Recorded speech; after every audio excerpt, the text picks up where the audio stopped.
good morning and happy to talk to you again since we last talked in June during Africa Rail. We are now in Trans in Germany, and TMH Africa is moving ahead with its plan. We are concluding the acquisition of DCD rolling stock facility in Boxberg. We will focus on manufacturing rolling stock for OEMs, any OEM. We are open to all vendors on the market.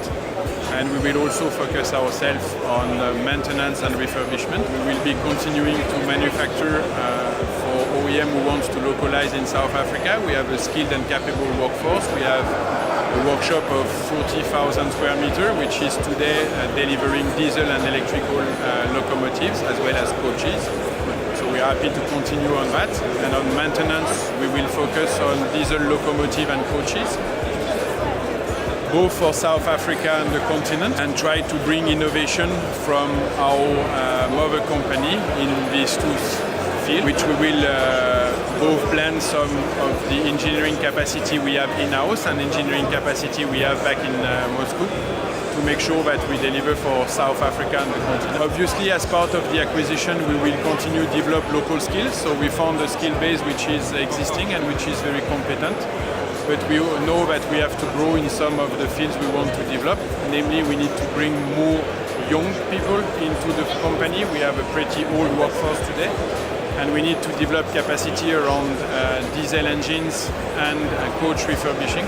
So this is a training program we will carry on together with our other company back in Russia. We will also ensure that our guys are actually understanding what TMH is all about. So we are busy developing a plan for 30 of our workshop welders to go back to Russia and get trained there in the factory, making sure that they are engaging with the team down at factory level, and we create different level of synergies between factory people, between engineering team, between management.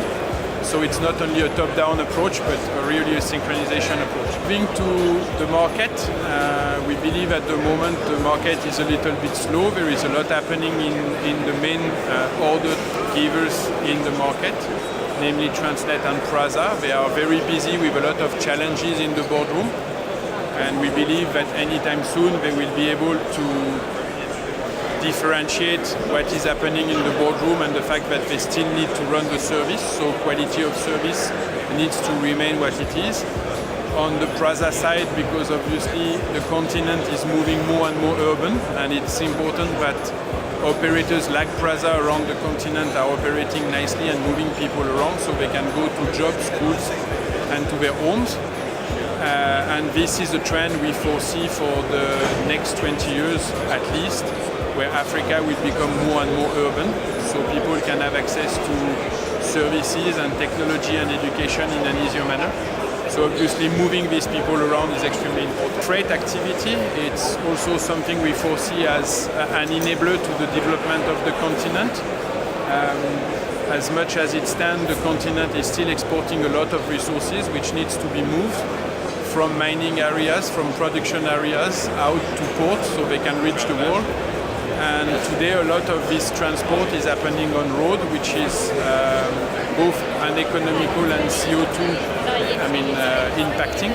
So we believe there is a conducive rail case to be made in Africa for all these goods to be exported in a cheaper manner and in a less CO2 impacting manner, so they can meet the world and their market outside of the continent. In terms of skill development, as much as we will do a lot of these skills internally through the group training capacity, we will also like to partner in South Africa with some institution which will help us develop the ability of our guys, our skill base in the factory, and also try to find an ecosystem of suppliers and partners to deliver, especially on the refurbishment. We know we can't do everything.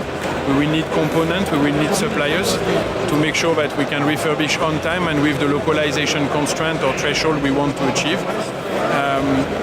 The localization is a requirement in many countries, especially in South Africa, but we believe there is enough depth on the continent to be able to do a kind of African refurbishment and not only always resort to external resources while we have them available on the continent. and try to develop a little bit of intercontinental trade in our own field to make sure that we have as much as possible the capacity and the skills across the continent to make our industry thrive and develop with its own needs and challenges.